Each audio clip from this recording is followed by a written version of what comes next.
the mayor of Tshwane, Msimanga.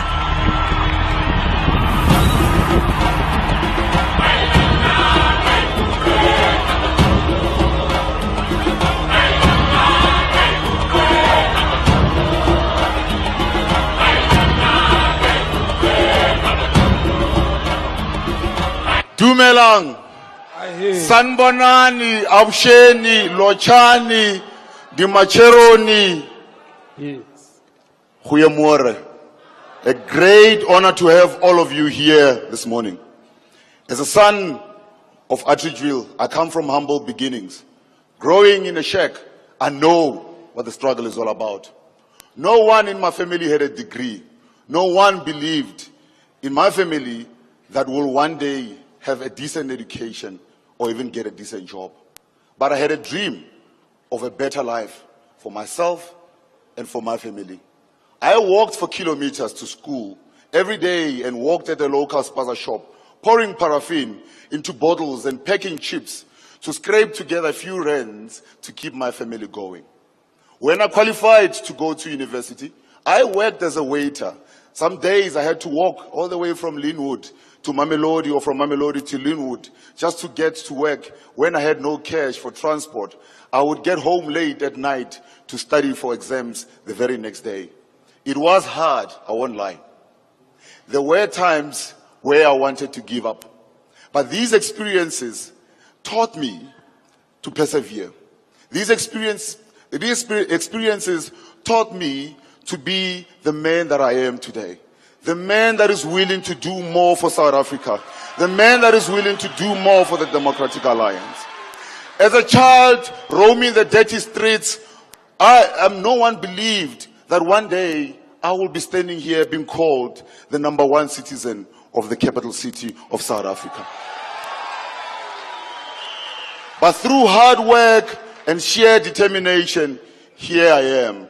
With my every waking moment, I am dedicating my life, and I am dedicated to creating a better life for the people of Tshwane, my people, the VIP. And not only the people of Tshwane, the people of Gauteng, the people of every other province, the people of South Africa. When I first took office, I was sick.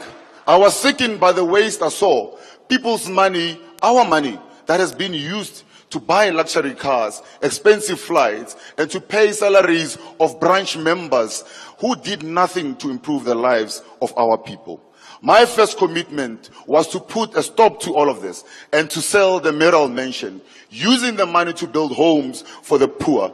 I tell you right now, you are going to see a black family staying next to a white family, staying next to a colored family, staying next to an Indian family, and because they deserve, not because they are card-carrying members of an organization.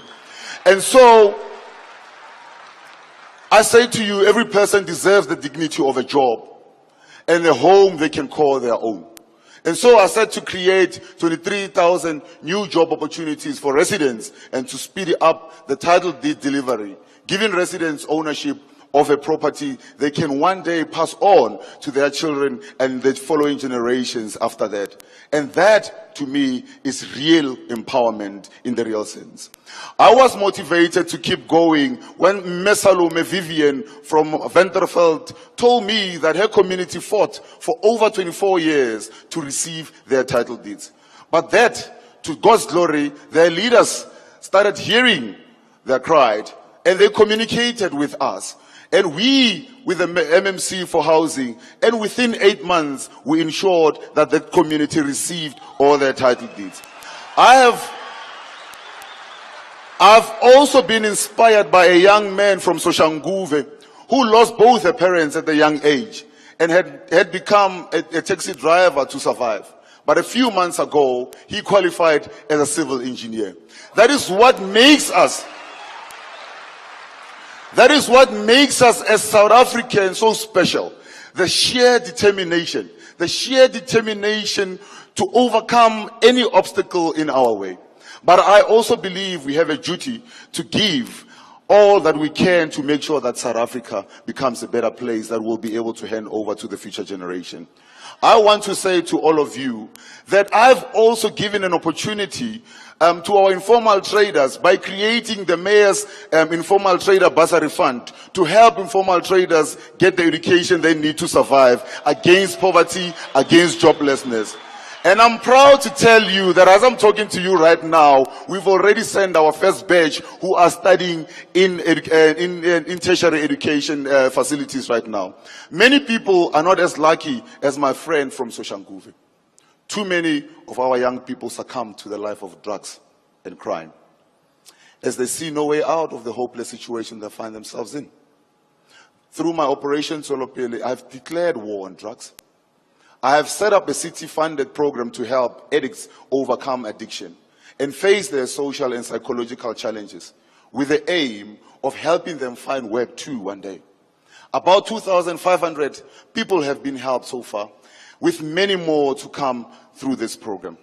And because I know firsthand what it means to struggle, I have also written off almost 400 million rand of debt for poor residents who couldn't afford to pay for their municipal bills, as well as ensuring that we also get those that are not paying to pay for the services that they are receiving. I've inherited the 2 billion rand debt from the previous administration. We have turned this around in only 1 year, and I'm proud to sit here and tell you that in 1 year, we have turned a 2 billion rand deficit into 700 million rand in the bank, and we have an unqualified audit while we're doing that. I'm inspired by the Western Cape, who are governing all by themselves. But more specifically, I'm inspired by the city of Cape Town, who have a 2/3 majority in government, which makes it easy for them to do what they need to do. We need to aspire to do that in all the municipalities that we govern. We have to govern on our own so that we can give people the dignity that they deserve. We have much more to do before we can say we have truly turned around the lives of our people. But as I can assure you right now, just as I fought to overcome my life's difficulties, as a young man, as somebody with energy, I will dedicate my life to ensuring that the people of Tshwane, the people of South Africa, have a better life going forward. This is just but the beginning for the people of Tshwane and for the people of Gauteng.